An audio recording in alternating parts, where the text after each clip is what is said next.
You know, in a city like Nairobi, a city that's always moving, lives are constantly crossing, sometimes colliding, and sometimes they just vanish. On the night of September 27th, something happened in the Pipeline estate, a quiet event that kicked off a mystery that would leave a family completely shattered and investigators chasing a trail of really disturbing questions. A case like this, it often starts with something ordinary, something you wouldn't even notice. And in this story, it was a pair of shoes. Shoes that never made it back home. They became the very first poignant clue in a story that just spirals into darkness. Because this isn't just a mystery about clues and timelines. It's really about the life that was cut short. The life of Mercy Kwamboka. She was a daughter, a brilliant student, and her final journey is still just shrouded in secrecy. And of course, those unanswered calls.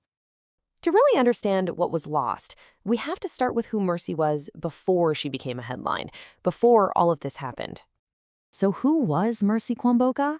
Well, she was a 20-year-old chemistry student at the University of Nairobi. She was bright, ambitious, you know the type, the kind of person who saw her education as the clear path forward. Her family said she was responsible, even predictable. Her life was pretty simple. Home in Pipeline, classes, family. There were no red flags, no signs of any trouble. Until one night, she just walked out her front door and never, ever came back. To really get what happened, you have to understand the place itself, the Pipeline estate. It's like it has a double life. During the day, it's just this hive of activity, crowded, chaotic.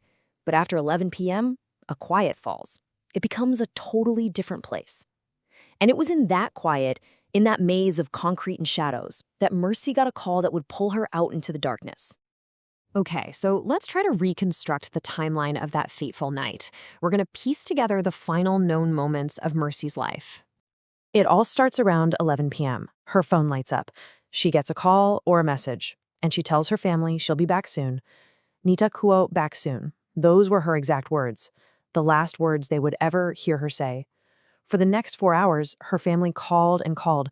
Her phone would just ring, and then nothing. By 3 a.m., their worry had turned into absolute panic. And then at dawn, their worst nightmare became real. And you see this stark contrast here, right? On one hand, you have Mercy. She leaves calmly, intentionally. She didn't even grab a bag, just her phone. That suggests she knew who she was meeting and maybe even trusted them.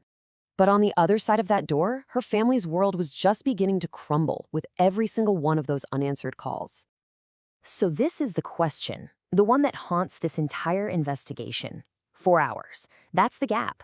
From the moment she walked out that door to the time her body was discovered. What on earth happened in those 4 hours? Where was she taken?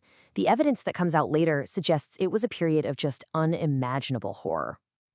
A few miles away, in a thicket in Wiki, some residents made a grim discovery. It was Mercy.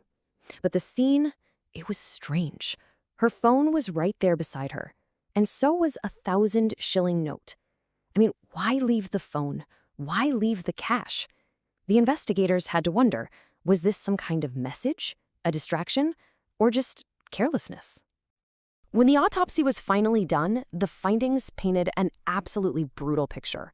This was not a simple robbery gone wrong. Not even close. Both of her legs had been broken. Her hands had been burned with some kind of corrosive chemical, probably acid. Her body was just covered in bruises. This was prolonged, intentional torture. Someone wanted to inflict pain, to make her suffer, or to silence her for good. So, faced with this kind of brutality, the Directorate of Criminal Investigations began the painstaking work of trying to find answers, and slowly but surely a breakthrough started to emerge. This is where modern detective work really shines. With very little to go on from the crime scene itself, the authorities turned to technology. They traced that final call made to her phone, they identified a vehicle that was seen in the area, and then they used cell tower data and whatever CCTV they could find to piece together Mercy's tragic final journey. And all of that digital detective work led them to 2 individuals, both of them officers in the Kenya Defense Forces, Joseph Kama and Fred Kanja. The evidence against them was built on 3 main pillars. First, the vehicle, a Mazda. It was linked directly to Kama. Second, the phone data. It showed Kamal was the last person to contact Mercy, and it placed both men at key locations throughout that night. And finally, The timeline suggested Kamal picked Mercy up and then later contacted Kanja for help. So from all this evidence, the official narrative starts to take shape. Police believe that Mercy was lured from her home to Kamal's residence. They think a violent confrontation happened there, and afterwards the two men allegedly moved her body using that Mazda and drove out to Mwiki, where they dumped her in the thicket to be found at dawn. But even with suspects in custody and a theory of the crime, the story doesn't just end. We're right back where we began, with the unanswered calls and the unanswered questions that are still hanging in the air for her family. There are really no words to capture a family's grief in a moment like this.